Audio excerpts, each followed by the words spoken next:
Comme tant d'autres, j'ai rêvé de voir revivre ce bis qui, comme je vous le rappelle, a été créé en 1453 déjà et a malheureusement été abandonné en 1971.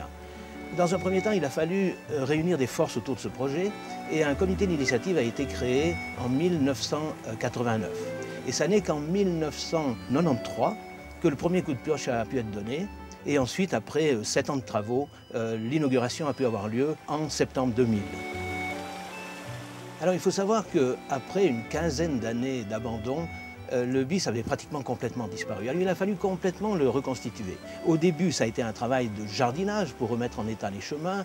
Évidemment, avec les moyens limités que nous avions, nous avons travaillé avec la protection civile, avec l'armée, avec des bénévoles, avec des chômeurs, avec des tigistes. Nous avons trouvé plein de solutions pour réaliser ce travail de façon économique.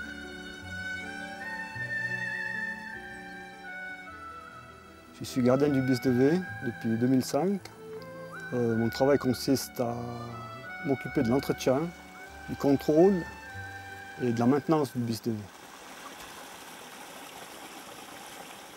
Le parcours fait 12 km et demi et ça je fais à pied 2 fois par jour. Ça dure jusqu'à 5 heures le soir. Voilà. Et en cas d'orage ou bien de mauvais temps, je dois me lever la nuit pour voir si il n'y a pas d'incident sur le parcours. Si je dois par exemple arrêter l'eau ou bien décharger l'eau.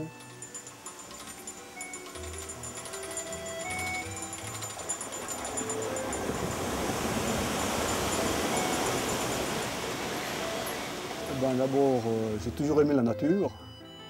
J'ai toujours travaillé dans la nature et puis ouais, c'est un travail qui me plaît bien, quoi. Je pense que pour faire un travail comme ça, il faut être vraiment taillé pour ce genre de travail. Il faut déjà d'abord aimer la nature et puis voilà. Parce qu'autrement, on ne fait pas de vieux os.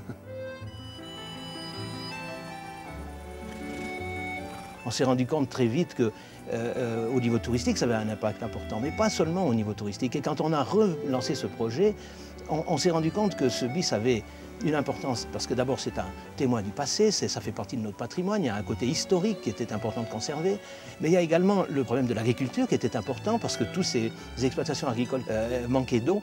Et puis en plus, ce sont aussi des moyens de lutter contre les pluies diluviennes. Et ces bis canalisent les eaux de surface, les amènent dans les décharges et évitent souvent des catastrophes très importantes par rapport aux chalets ou aux villages qui sont en dessous.